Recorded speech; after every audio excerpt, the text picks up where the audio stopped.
Hello and welcome back to Suspended Fanimation. I'm your host, Dennis Bithoulkas, and it's time for another episode of Is It Worth My Time? And this time around, it's the movie that's currently in theaters, also just got released on demand. Ghostbusters Afterlife. Let me take care of some business first, and we'll get down to it. If you like what you see here, like, share, and subscribe. If you're still on the fence about subscribing, take a look at the video that pops up at the very end here. YouTube takes the algorithms of all the stuff you've been watching and tries to match it as best as possible to one of the videos in my vast video library and pops up there just for you. And if you like what you see there, hit that subscribe button down below there. Also, if you can, hit that like button, the share button as well. And if you don't want to be notified when I come on live, hit that bell down below and YouTube won't notify you when I come on live. So if you do want to know when I come on live, you should go over to suspendedfanimation.com. Take a look at the schedule. I post it up every week. Yes, I posted it this morning, but still, it was this week. Also have all the links to my social media on there and all the links to my pages as well. So, as I promised, this is going to be the non-spoiler version of this portion of the review, if you will. Excuse me. I was swallowing some water just before I got online here, and there we go. So this is a direct sequel to the first two Ghostbusters movies. Um, yes, it is. So if you've seen the first two Ghostbusters movies, well, you really don't need to see the second one. As long as you've seen the first movie, you should be fine. I mean, this does have correlations back to the first movie, obviously. Um, but still, you probably should see it. If you haven't seen the original 1984 movie, go and watch it first before you try and watch Ghostbusters Afterlife because it does tie into it directly. So, um, so of course, it is about refinding the Ghostbusters, or I should say, the Ghostbusters lore, if you will. And it does follow a lot of the same beats as the first movie. I mean, for the most part. Does it have a lot of nostalgia baked into this from the first movie? Yeah, it does. It does have a lot of nostalgia baked into it. Um, is it good? Is it well written? It is. There's a couple of wasted cameos. I'll say that much too. But all in all, so I bought it on Amazon Prime for $20.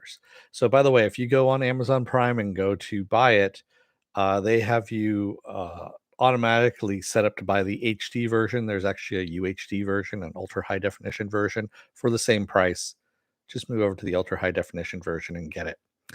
And bye bye, Sonia Fisher, you troll, because I'm really kind of tired of that kind of stuff. So, yeah, there you go. You're on report. Have a lot of fun in nowhere land. So, is it worth your time then to buy it for $20? If you're going to go to the theater anyway and go and see this, you're going to spend at least that for, well, here in the Bay Area, in the San Francisco Bay Area, it's $18 a ticket. So, an extra dollar or two, it's actually 18.50 a ticket, something like that. So an extra dollar and $1.50, something like that. Honestly, it was a no-brainer. I was going, I can buy it, I'll have it, and is it worth it? Yeah, you know what? It's actually not a bad movie. It's actually fairly good. Um, I'm not saying that just kind of going, oh yeah, whatever. Is it a fantastic movie, knock it out of the park movie? No, it's not.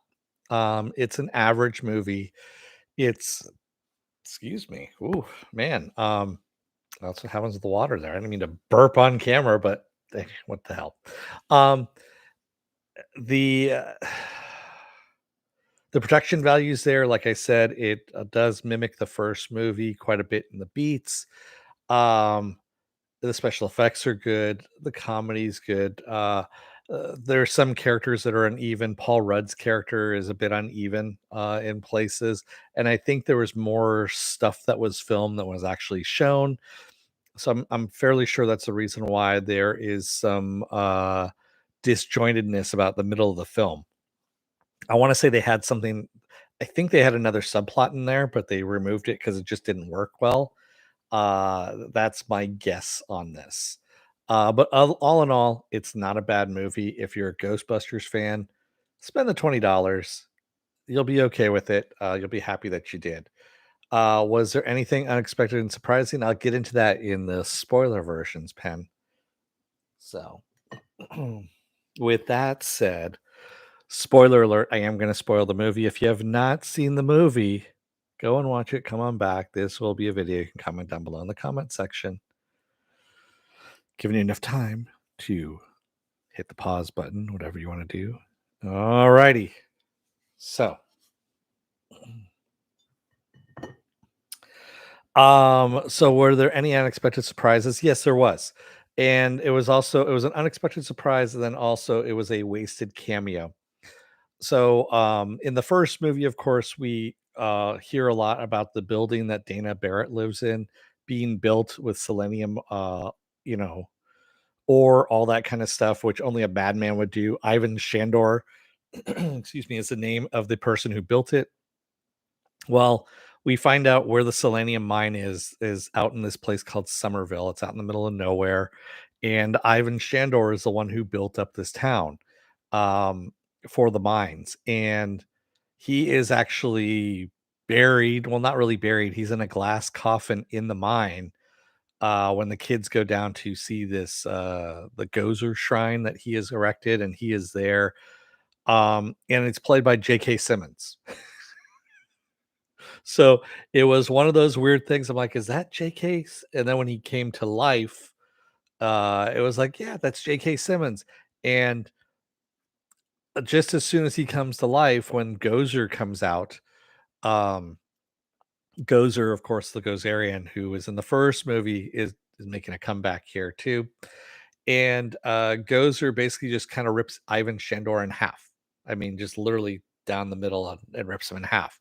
So he was there. He says, I think, two lines, J.K. Simmons, and then gets ripped in half. So that was the kind of unexpected, surprising thing, and it was a waste of a cameo as well. I was kind of hoping there was going to be a little bit more of Ivan in that one, but I guess it wasn't. You know. Um, and of course, having the original Ghostbusters back was great, minus, of course, Harold Ramis because he had passed away at this point. Although we do get Harold Ramis CGI'd ghost in this at the end. And I honestly don't know how I felt about that one. I mean, you could tell, I mean, it was going for the nostalgia grabs, for the feels, that kind of stuff. But at the same time, it felt kind of cheap. Um, it kind of played in between those two. That was the reason why I think this movie didn't make it its own is I know they wanted to go into the next generation of Ghostbusters and all that stuff. So having Spengler's granddaughter and grandkids basically take up his work, he's essentially now thought of as a lunatic out in this town, um, which is having earthquakes, unexplained earthquakes, and he's really not. He's actually trying to stop another coming of Gozer. So there are certain years that Gozer is supposed to come back, or it can attempt to come back, and there are of course people that try to stop Gozer from coming back. 1984 was one of them, and I guess 2021 is another one as well. And we see over this mine there is a gigantic pit where Gozer can come up out of there, or all the spirits can come up and awaken Gozer. And Spengler has set up some proton packs around there to basically quell the spirits from coming out of the well, which is what the earthquakes are all about. So, I mean, it was fairly well thought out and everything like that. Like I said, it's just it really wasn't its own movie, which again is a good thing at the same time. We saw that fiasco with the 2016, you know, no busters. I don't know, the faux busters, if you will. The Melinda McCarthy or Melissa McCarthy one, which was really horrible, which I have a digital copy of because I got it for free. I don't watch it. I watched it the one time just to see how bad it was, and I forever hate myself for because of that. But yeah. This wasn't bad, as a Ghostbusters movie. It was better than the second movie, as a matter of fact. It was better than the second Ghostbusters movie, I'll give it that too. Yeah, of course, the first Ghostbusters movie is the best out of all of them, and I don't know, yeah, I know, it was Despicable. So I don't know, if you are a fan of the Ghostbusters, this isn't a bad movie. It's fairly decent, like I said, it's better than Ghostbusters 2, so give it a shot, you know? Yeah, it is better than 2. I mean, 2 there was just a lot of weirdness in 2, there really was, and also stay to the very end of the credits, there is a very end of credit scene where, you go back to the old, firehouse, and, of course, the grid is still there, the old ghost grid, and the old ghost grid is blinking red because it's getting ready to explode, expire, whatever. So, there is that as well. There's also a mid-credit scene where you get Sigourney Weaver that comes in and, because we don't see her in the entire movie, she just comes in for, like, a mid-credit scene with Bill Murray, and she's got him hooked up to the electrode that he used for that he was using to shock the guys in the, university, with the cards. "What card am I holding up now?" Yeah. So, that was actually kind of funny. But, and like I said, Paul Rudd's character is very uneven. I mean, there's one part where he goes into a Walmart, and it's supposed to be, where you see the little Stay Puft Marshmallow guys come out. Uh And I can't tell if he's supposed to be stoned or if he just is there grabbing some ice cream because he's acting all kind of weird when he walks in. He's like, "Hey," I mean, literally doing this. He's like kind of almost dancing when he goes in. He goes and he grabs some ice cream, some Baskin Robbins ice cream, and goes, "Jamocha." I mean, literally, like he's stoned, but we don't have any kind of uh we don't have any setup for that for his character. So it just doesn't feel right. So yeah, yeah. Oh, I like Paul Rudd as well, but I mean, his character was the most uneven out of all of it. And I'm that was what I was kind of disappointed about as well. And of course, I mean, our cameos from Bill Murray, Dan Aykroyd, and Winston. God, I can't ever remember the actor's name. All of a sudden, Ernie Hudson. There we go. Ernie Hudson were great as well. So the most deserted Walmart ever. No, Keith Hamilton, I've been in Walmarts like that. If you go late enough, it's and that was the whole thing. It was supposed to be that it was late and supposedly he had the munchies. That's what I was thinking was going on. And I've been in a Walmart like that, like a 24-hour Walmart where you go in and it's just bright as fucking hell, but there's nobody in there. Um, you gotta go down in Southern California like that. There's places like that. You go into a Walmart and it's just like, wow, this place is empty. Is there anybody working here? Is it zombies getting ready to attack? What's going to happen? You know. But yeah, that's not unusual. I've seen that before.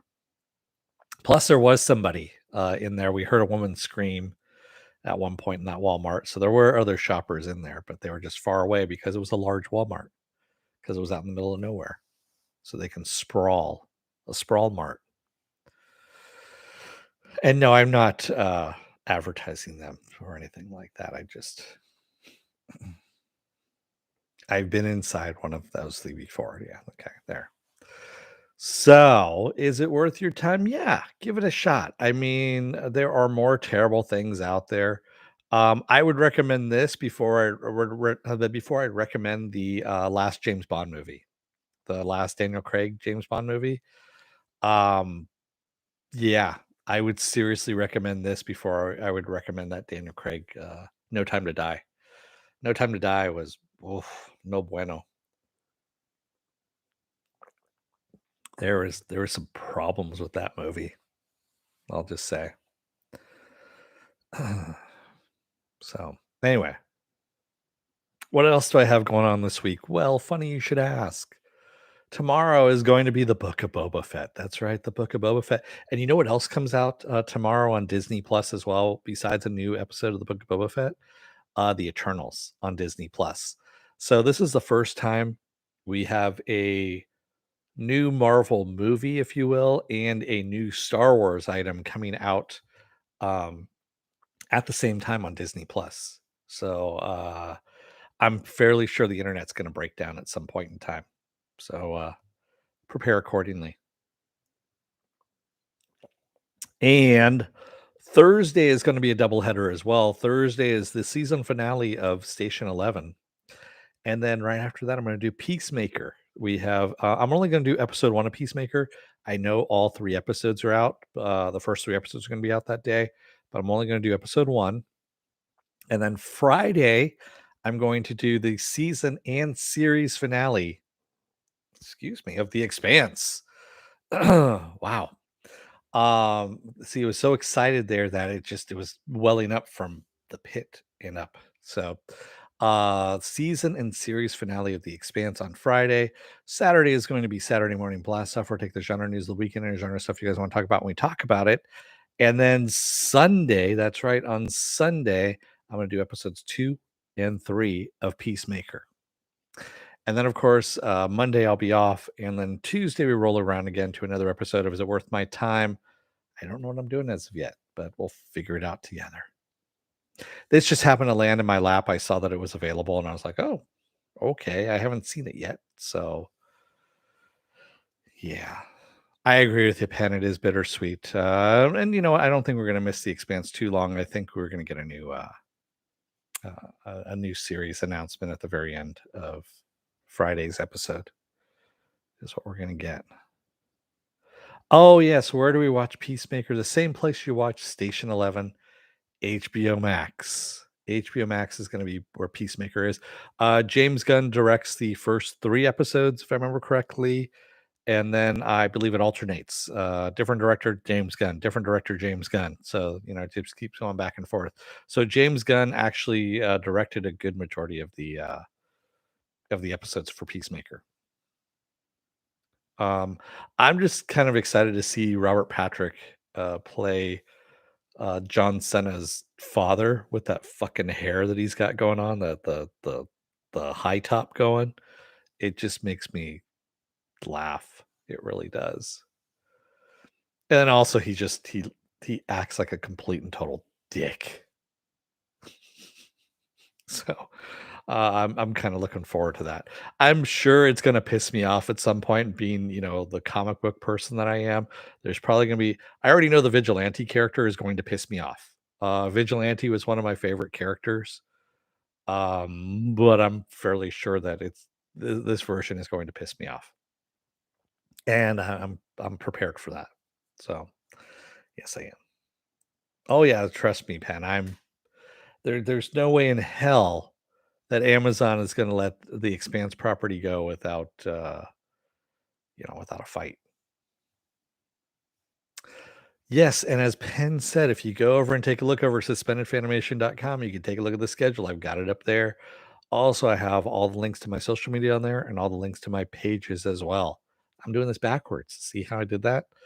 And if you if you know if you're still on the fence about subscribing, take a look at the video that pops up at the very end here. YouTube takes the algorithms of all the stuff you've been watching and tries to match it as best as possible to one of the videos in my vast video library, and pops up here just for you. And if you like what you see there, hit that subscribe button down below there. And if you can, hit that like button, the share button as well. This bell down here is just for show. I mean, if you hit the bell, that's fine. YouTube may or may not notify you when I come on live. So yeah, just go over to suspendedfanimation.com. Take a look at the schedule up there. I was late today because, of course, work and housing opportunities, all that kind of stuff. So, I mean, it's all kinds of stuff. And I'm also working on a new respirator, too, is what I'm working on for myself. So, um, yeah, I've got all kinds of stuff. That's an N95 respirator, by the way. So, I just need to get the nose to work. That's the only thing that's bothering me at the moment. Anyway.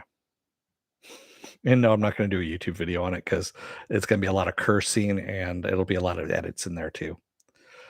Thanks, everybody. I will see you again tomorrow for the Book of Boba Fett. Thank you to everybody who joined me today in the chat, and thank you if you made it this far in the video. I will see you again tomorrow. Until then, don't let the door hit your ass on the way out. Otherwise, you may wind up finding an old Ecto 1 in a barn that your grandfather left to you because everyone calls him the dirt farmer, the crazy dirt farmer. But anyway, thanks, everybody. I will see you again tomorrow. Until then, stay safe, be well, take care, wear those masks, get those vaccine shots, get those boosters and the flu shot as well, and stay safe out there, everyone. Thanks. I will see you again. Have a good rest of your night. Take care.